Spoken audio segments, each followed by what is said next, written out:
Bir daha salamlayıram hər birinizi, hörmətli dinləyicilər. Bu dəfə Overtime verilişindən sizə salamlar olsun və aparıcınız mən Ceyhun Həsənli Avto FM-in studiyasından hər kəsə salamlarımı çatdırıram və gözəl xəbəri eşitdik. Dünən bütün sosial şəbəkələrdə bu xəbərləri paylaşırdılar. Birinci mən istərdim ki, bundan başlayım. Mini futbol üzrə Azərbaycan millisi Slovakiyada keçirilən Avropa çempionatının qalibi oldu. Elşad Quliyevin baş məşqçi olduğu kollektiv finalda Ukraynanı məğlub edə bildi. Tiras Arenada keçirilən oyun 2-0 hesabı ilə bitdi və komandanın qollarına Mir Mehdi Rzayev və İsa Atayev imza atdılar. Beləliklə, mini futbol üzrə Azərbaycan millisi 2 qat Avropa çempionu olub. Komanda daha əvvəl 2022-ci ildə titula sahib çıxmışdı. Təbrik edirik, uğurlarının davamını diləyirik. Futbol Azərbaycanımızda, ölkəmizdə inkişaf eləsin. Baxın, qarşıda da futbol üzrə dünya çempionatı gəlir. Arzu eləyək ki, həm dünya çempionatında,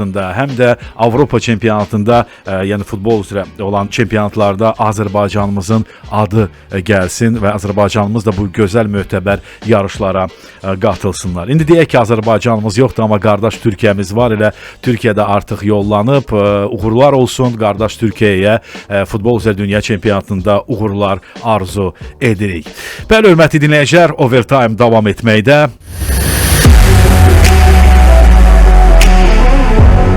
Overtime efirdədir. Bəli, idmanın müxtəlif növlərində əlbəttə ki, uğurlarımız yəni saymaqla bitmir.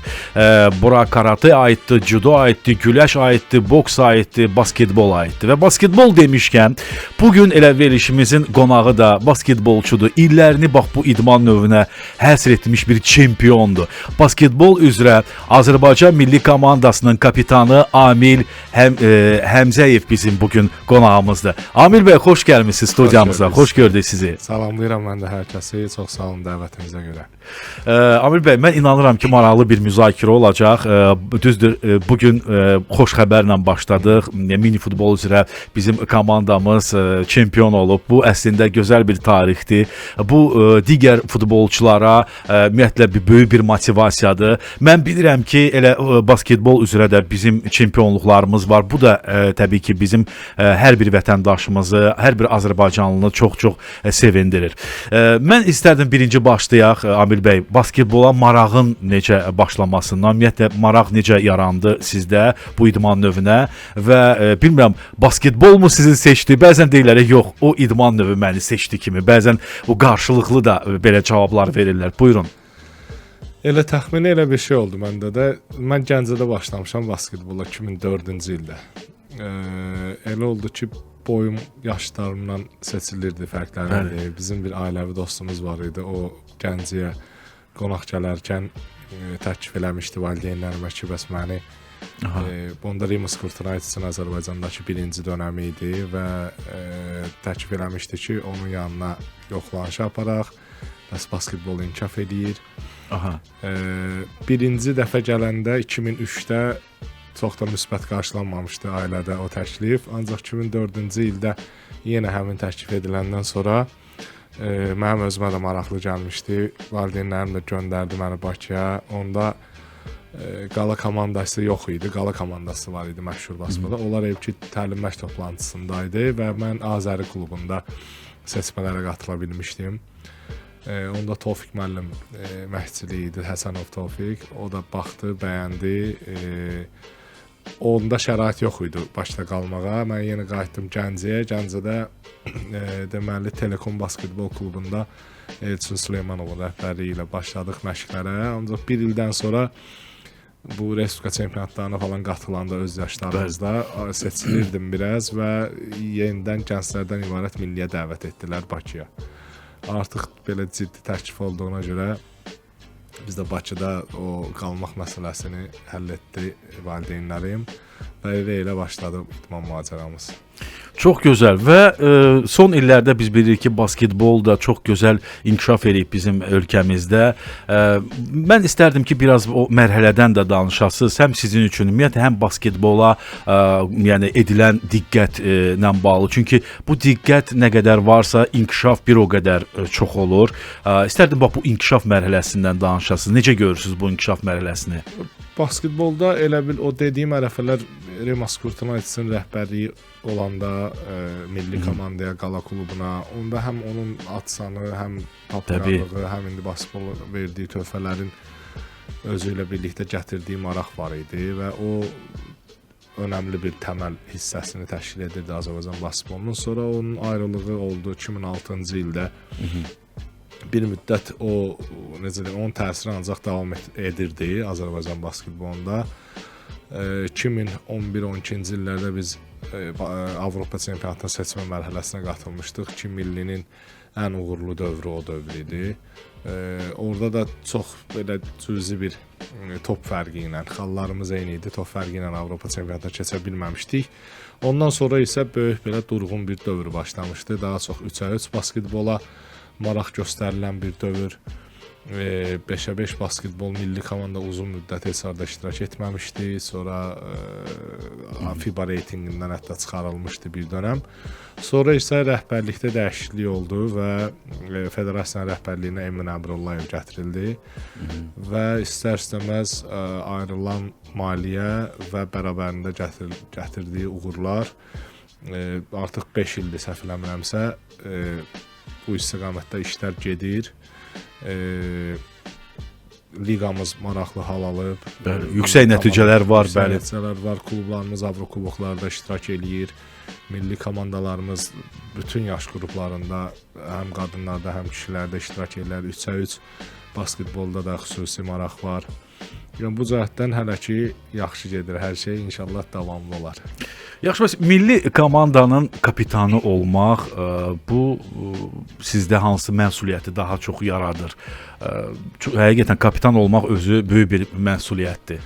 Mən aşağı yaş qruplarında açıq heç vaxt milli komandanın kapitanı olmamışdım. Çünki həmişə özümdən böyüklərlə oynuyordum. Məsələn 20 yaşlıların millisində ən balaca mən idim yaşda, 18 yaşım var idi və yaxud da 18 yaşda mənim 16-17 yaşım var idi.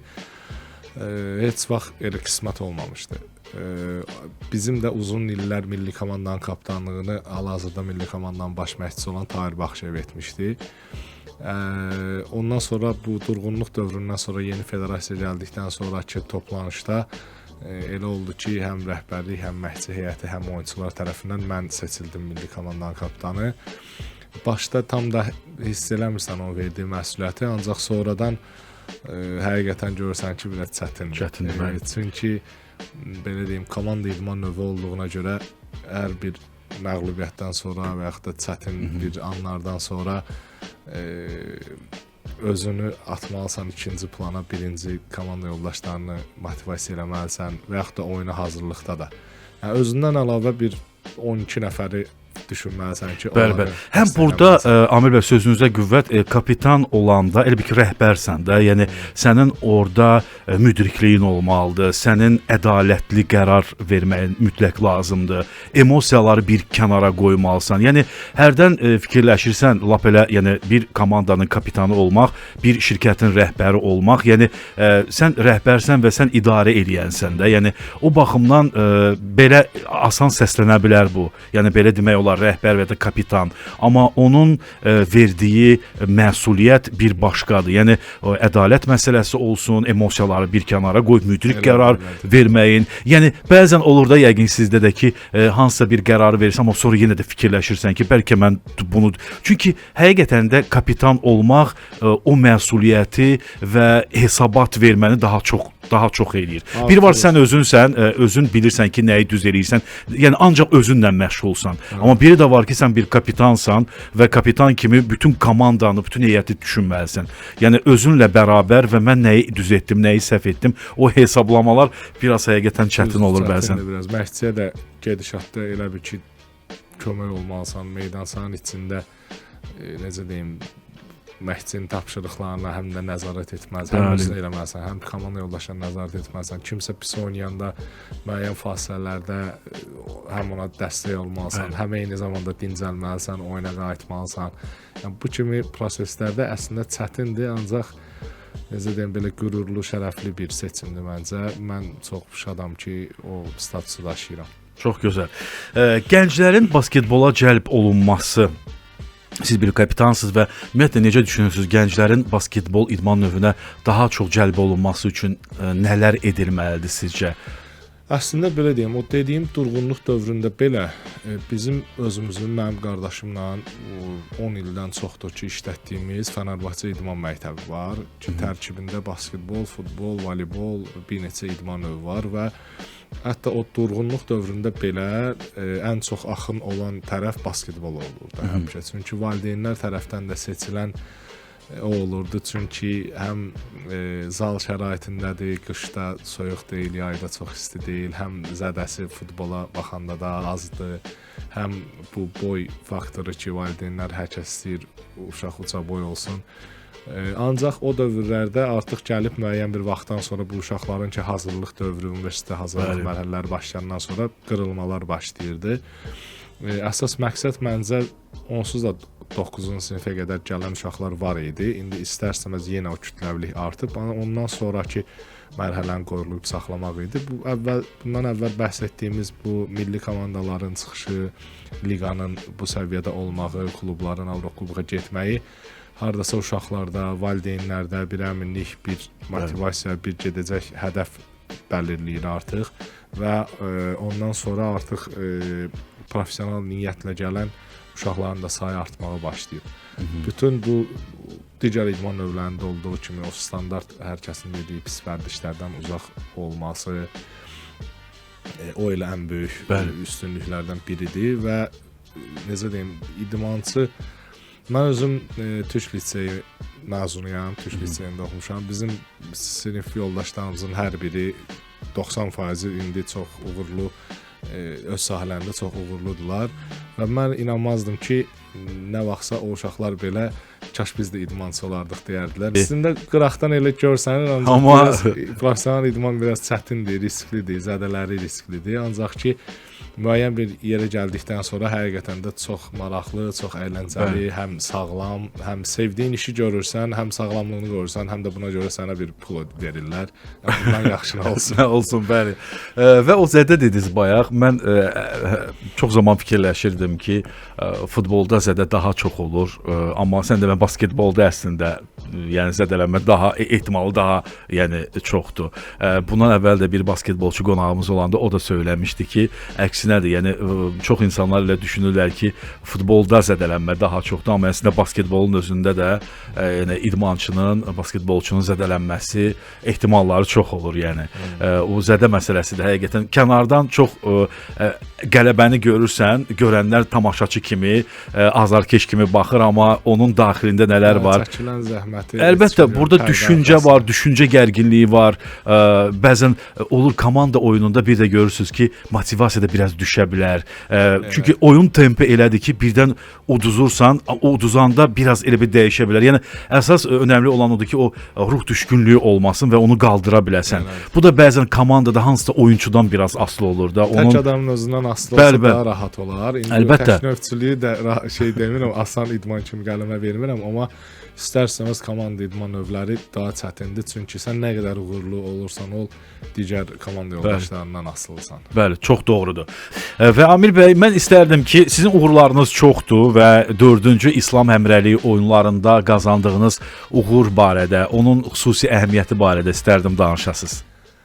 4-cü həmrəlik oyunları, İslam həmrəlik oyunları Azərbaycanda keçirilməyi bizim bu Azərbaycanlı idmançıların üzərində məsuliyyəti çox artırırdı. Ondan əvvəl biz 2015-də Avropa oyunlarında iştirak etmişdik. Bəli.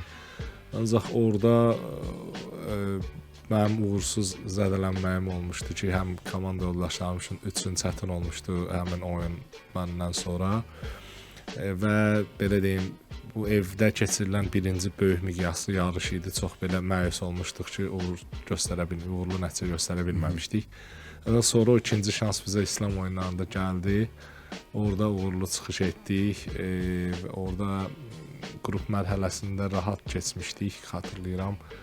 Ondan sonra növbəti mərhələlərdən də rahat gəldik. Finalda Qətər komandası ilə qarşılaşdıq. Qətər komandası isə ora gələnə kimi sonuncu dünya çempionu idi. 2000 səhv eləmirəmsə 16 dünya çempionu idi və 17 İslam oyunlarına gəlmişdilər. Əslində onlar çox favorit idi, ancaq final oyunda çox yaxşı oyun göstərdik, qalib gəldik. Bizdən əvvəl də qadınlardan ibarət komandamız qalib gəlmişdi. Onların da qalib gəlməyi bizi lap sevindirdi və məsuliyyəti artırdı ki, biz də mütləq qalib gəlməliyik. Orada qalib gəldik. Ondan sonra 2022-də də Konyada keçirilən İslam oyunlarında da gümüş medal qazandıq. Çox gözəl. Yəni ikinci də olmaq əslində düşünürəm ki, böyük uğurdur. Yəni ən azı o üçlüyə düşmək bu da böyük bir uğurdur. Maraqlıdır, ölkələrin adlarını çəkdiniz Amil bəy. Hansı ölkələrdir ki, basketbolda daha çox belə deyək, favoritdir və bu ölkələrin adı hər zaman çəkilir, birinci olacaqlar deyə çəkilir. Bayaq qeyd elədiniz özünüzdəki Qətərin adını çəkdiniz. Ümumiyyətlə, hansı ölkələrdir ki, basketbolla bağlı daha çox ölkələr çəkinirlər də ki, daha hazırlıqlı olurlar ki, bu ölkə basketbolda çox gözəl performans göstərir. Biz 2005-ci ildə basketbol komandamız birinci İslam Əməli oyunlarında çempion olmuşdular. Onda mən yox idim milli tərkibində, hələ Gəncədə idim.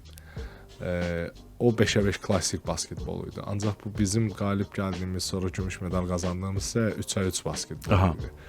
5-5 basketbolda dünya miqyasında götürsək, Amerika hər zaman bir-iki addım digər komandalardan irəlidədir. Onlar dünya çempionatına daha çox ciddi yanaşmırlar, olimpiyadaya daha çox ciddi yanaşırlar, olimpiyadaya tam heyətlə gəlirlər.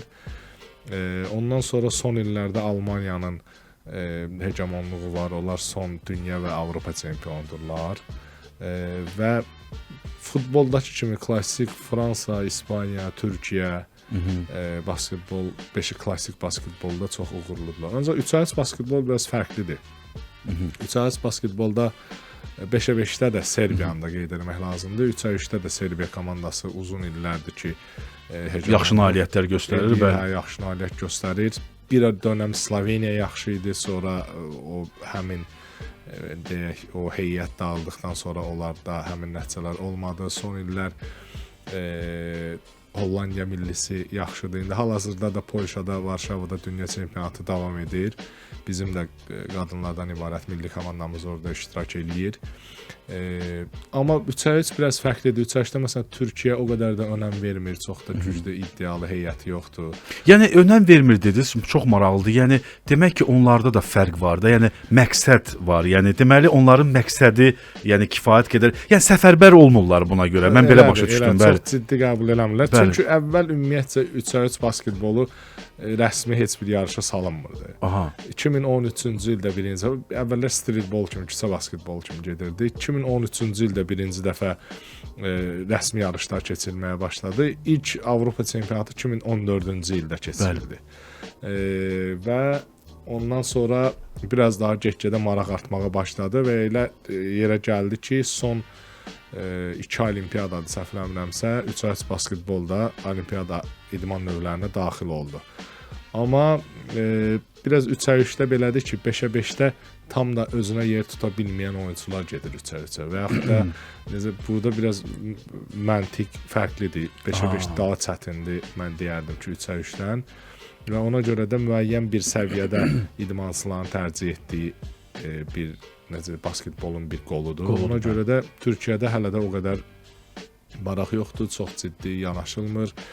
Hətta deyərdim, ikinci liqada oynayan oyunçular belə çox elə maraq göstərmir. Deməli, əsas klassik basketbola Türkiyədə və digər adını çəkdiyiniz Fransa olsun, daha sonra hansı ölkələr idi? Almaniyanın özü, bəli, Belçika, əsas Avropa ölkələri. 3-3-də indi yavaş-yavaş başlayıblar hər biri.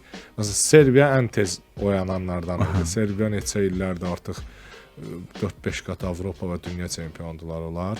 Ancaq artıq yavaş-yavaş, məsələn, basketbol ölkəsi dedikdə bu Litva, Latviya, Estoniya, buralar Pribaltika ölkələri, əsasən də Litva.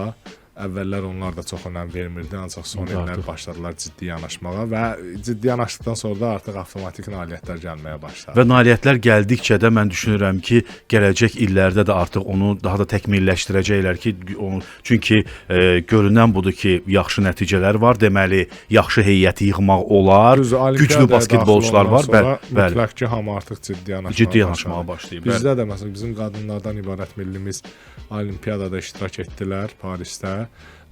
Kişilərdə o qədər də necə deyim, çox da diqqət göstərilmir. Ancaq Qadınlarda qadınlarda şansın daha çox olduğuna görə qadınlarda yüksəlsə daha çox diqqət göstərir. İndi keçək öz ölkəmizə və daha doğrusu regionlarımıza. Regionlarda basketbolun səviyyəsi necədir? Bölgələrimizdə hansı komandalar daha üstündür? Bax, bununla bağlı istərdim. Yəqin ki, məlumatınız var. Amil bəy, bunlarla bağlı istərdim biraz məlumatlandıras. Keçən il ölkə çempionatı 2 qrup halında keçirilirdi, A və B qrupları. Bölgələri təmsil edən A qrupu komandaları Gəncə və Şəki klubları idi. B qrupunda isə Quba, Lənkəran, Naxçıvan klubları ölkə çempionatında iştirak edirdilər. Belə onların arasından ən uğurlusu Gəncəni demək olar. Mən birinci ildə bu yeni federasiya dəyişdikdən sonra birinci mövsümü Gəncədə keçirmişdim. Onda kuboku qazanmışdıq. Ölkə çempionatının finalına qədər yüksəlmişdik. Keçən ildə Gəncə klubu kubokun sahibi oldu və çempionatda bürünc mükafat qazandı. Hətta bu il elə bir ehtimal var ki, onlar Avrokuboklarda ölkəmizi təmsil edə bilərlər. Əlbəttə ki, mənim üçün də məsələn hər zaman reklam fasiləsində də danışdıq, əslində Bakıya hər şeyin yüklənməyi, bütün uğurların Bakıda olmağı çox da yaxşı da görsənmir, mənə elə gəlir. Yayılsa coğrafi cəhətdən də. İndi Gəncənin Avrokuboklarda iştirak etməyi, orada iştirak etməsəm belə mənim üçün də çox maraqlıdır. Çünki idman infrastrukturu da əlverişlidir, hava limanı da var. Yəni bu xarici komandaların gəlib getməsi üçün bütün şərait var. İnşallah ki, iştirak edərlər. Ondan başqa bizdə hər zaman bu cənub bölgəsindən, xüsusilə də Cəlilabadda basketbol Şəhriyar müəllimi sayəsində hər zaman necə deyim, diqqət mərkəzində olub. Hər zaman milli komandanın bütün yaş qruplarında hər zaman Cəlilabaddan 2-3 idmançı olub, basketbolçu. Çox gözəl, bəli. Ona görə də indi yenə məsələn o zona üçündə diqqət var. Orada necə deyim, önümüzdəki mövsüm böyük ehtimalla o klubların bəziləri 2-ci liqada iştirak edəcəklər. Yenə məsələn Super Liqa 8 klubdan ibarətdir. Orada 2 bölgə klubu gözlənilir. Ancaq ki yenə də necə deyim, diqqət var. Orada idman məktəbləri var, uşaq yarışları xüsusilə gedir. Çox yaxşı. Yəni belə görünür ki, diqqət var və dəyərləndirmə var. Diqqətin təsiri ilə. Mən açığını desəm, tək idmanla da hər şey bitmir. Məsələn, biz gedib bütün maliyyəni yatırsaq Cəlilabada basketbolun inkişafına, şəhər onu qaldıra bilməyəcək. Yəni ona görə də paralel olaraq şəhərin də inkişafı, lazımdır, əhali sayı ona təsir edir. Ancaq əldə olan imkanları məncə maksimum dəyərləndirilir hal-hazırda. Həm İdman Nazirliyi, həm Basketbol Federasiyası. Onda belə bir sual da ortaya çıxır, Amil bəy. Qarşıdakı illərdə Azərbaycan basketbolunu necə görürsünüz və ya da harda görmək istəyirsiniz, necə görmək istəyirsiniz? Bəli. Son olaraq bəli. Yaralı yerlərimdən də o. Milli komandanın bizim Avropa çempionatının seçmələrinin son 2 oyunu qalıb. İyul ayının 2-sində və 5-də. 2-si səfərdə Lüksemburqla oynayırıq, 5-i Bakıda İrlandiya komandası ilə oynayırıq. Və ondan sonraki mərhələlər üçün müraciət hələ ki etməmişik, böyük ehtimalla ediləcək. İnşallah istəyərdim ki, yəni yerli uşaqlardan, milli komandadan ibarət, necə ki mini futbolu siz başda qeyd etdiniz. Mənim üçün də ən xoş gələn cəhətlərdən biri o idi ki, sırf yerli uşaqlardan ibarət heyətin qalib gəlməyi. Düzdür, legionerlərin icazə verildiyi yerlərdə legioner də qatmaq olar. Əlbəttə olar. Türkiyə voleybol millisi kimi bir komanda Vargas kimi oyunçunu heyətinə qatıb, ancaq bir dənə rəsmi hər kəsə icazə veriləndi. Ancaq yerli uşaqlara fikir verilsə, o istiqamətdə olsa və tam bu yerlilərdən ibarət heyətimiz nə vaxtsa Avropa çempionatının, dünya çempionatının əsas mərhələsinə qatılsa, məncə əsas uğuru onda əldə etmiş olacaq. İnşallah ki, elə dediyiniz kimi də olar. Mən sizə uğurlar arzulayıram. Çox sağ olun ki, gəldiniz. Arzu edirəm ki, Azərbaycan basketbolu daha da inkişaf eləsin. Sizin kimi peşəkarlar varsa, məsuliyyətli insanlar və kapitanlar varsa, buna heç vaxt şübhəmiz ola bilməz. Bir daha uğurlar arzulayırıq sizə. Çox sağ olun ki, gəldiniz. Təşəkkürlər. Hörmətli dinləyicilər, bir daha xatırladıram ki, Avto FM-də Overtime verilişinin bugünkü qonağı basketbol üzrə Azərbaycan milli komandasının kapitanı Amil Həmzəyev idi.